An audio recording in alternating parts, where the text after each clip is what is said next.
check and kasabayan natin kahapon yung nag-talk kanina. Palakpakan naman po natin siya. Ayun.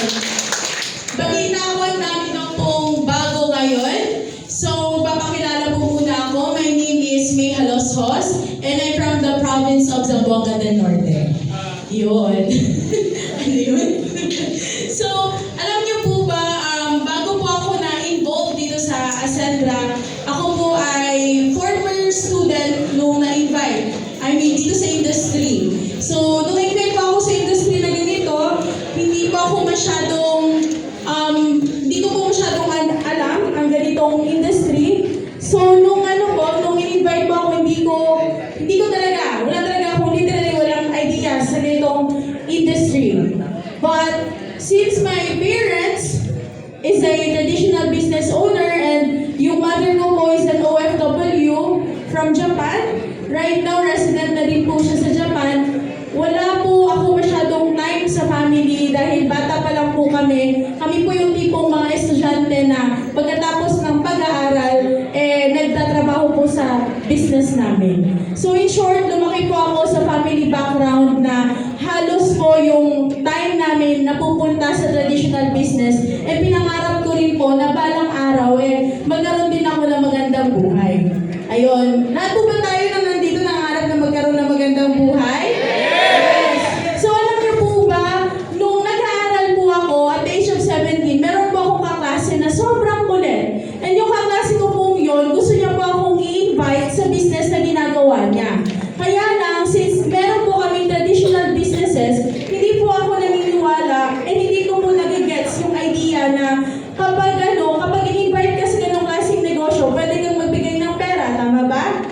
Ganon din po ba kayo? Na alam niyo po, yung pag-invite ka and humihingi sa'yo ng investment, mag-join ka agad.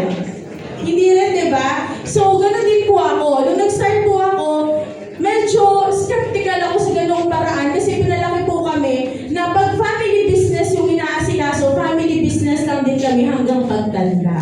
Kaya lang, nung ginagawa po yun ng kaklase ko, yung industry na multi-level marketing, nakita ko po sa kanya ang pagbabago.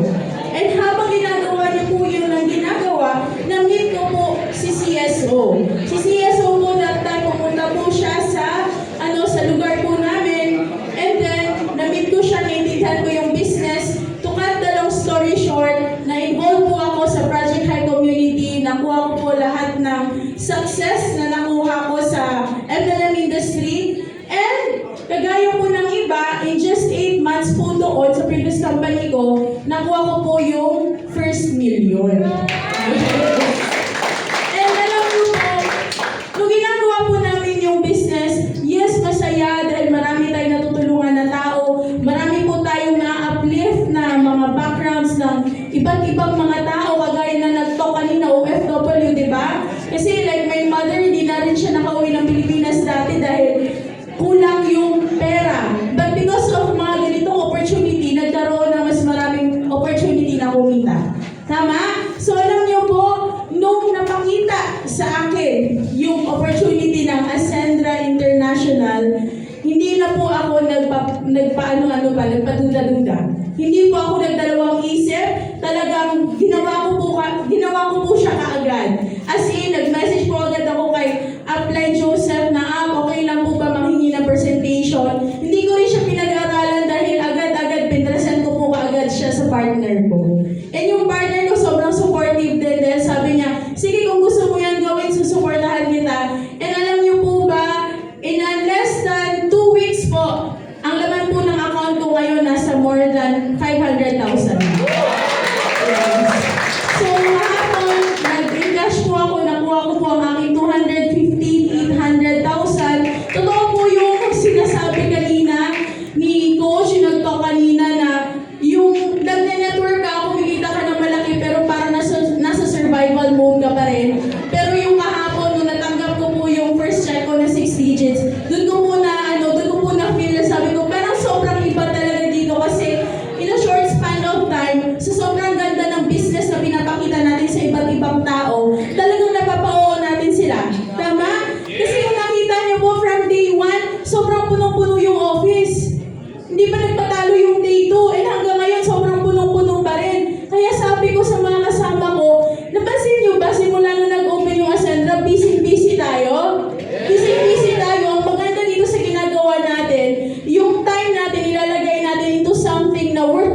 beneficial. Ito something na kayang magbago ang buhay.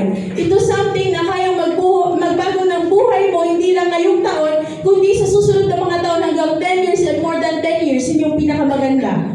Tama? Kaya naman ako po, actually, kanina nag-uusap kami nila upline sa likod. May 12 executive na po ako na close deal. Yes. And bakit, kasi kahapon may nagtanong din sa akin, bakit ba executive yung mga kino-close deal ko? Doon po ako nag-start sa best. Naniniwala po ako, if you want to share your life, if you want to share your business, gusto natin gawin yung best, tama? Kaya ako, nung pinag-aralan ko po yung presentation, sa totoo lang hindi ko naintindihan yung associate, yung builder, yung consultant, yung director. Ang inintindi ko lang talaga yung executive kasi gusto ko yung best sa pamilya ko, yung best sa buhay ko, at yung best para sa mga business partners ko. Yes, lang no? Kasi gagawin natin to eh. So kung gagawin mo, ibigay mo yung best mo. Kung gagawin natin to, itotodo natin, tama? So kung itotodo natin, hahanapan natin ng paraan. Tama? So maraming mga packages, yes, pero sabi ko nga, gusto ko new start sa grupo ko. Na pag-start dito, hindi na mag-iisip na paano mag-a-add ng account, paano i-upgrade ang account. Gusto ko, scale up ka agad.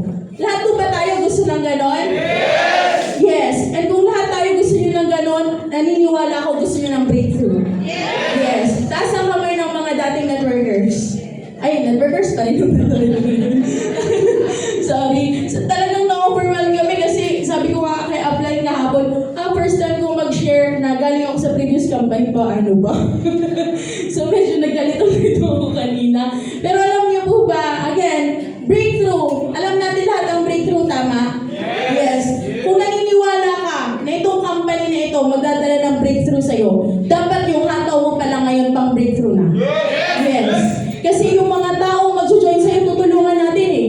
Diba? Kaya ikaw, kung nandito ka right now, nai-inspire ka, happy ka, excited ka, kailangan itodo mo na kaagad yung 1 million mo para ang susunod na trabahuin mo, yung mga susunod na mga members na natin. Diba?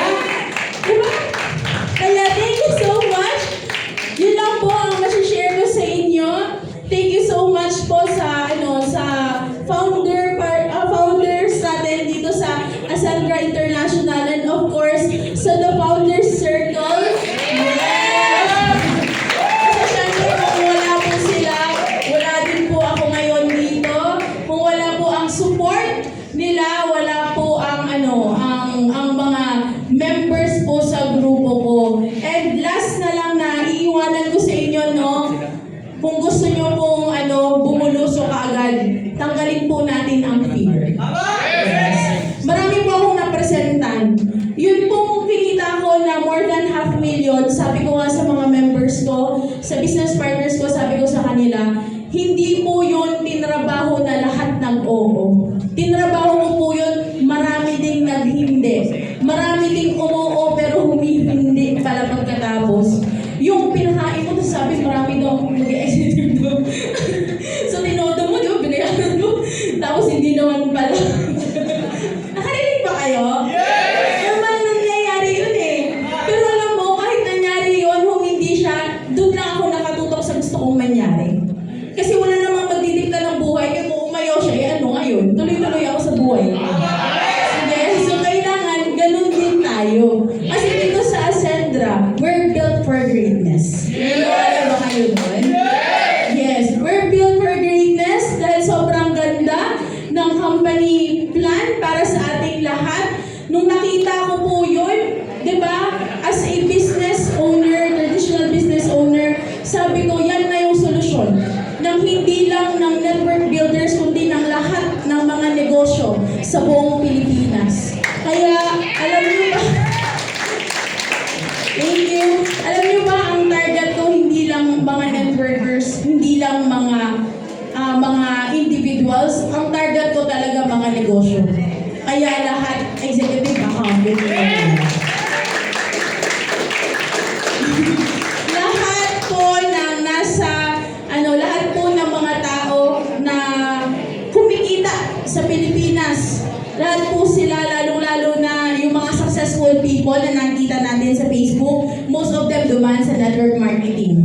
Diba? Kaya lahat po ng mga negosyo, kailangan nila ng idea sa multi-level marketing. And kaya naman yung company natin, marketing plan, yun po yung itinuturo ko sa mga negosyante, yun po yung pinapakita ko na dito, pag sinabayan mo yung pag-build namin ng community, darating yung panahon na magkakaroon ka rin ng maraming lines, magkakaroon ka ng maraming grupo, and yung brand na ilalabas mo dito, marami tayong mag-expand ng business. Totoo ba yun dito sa Ascend Rider natin?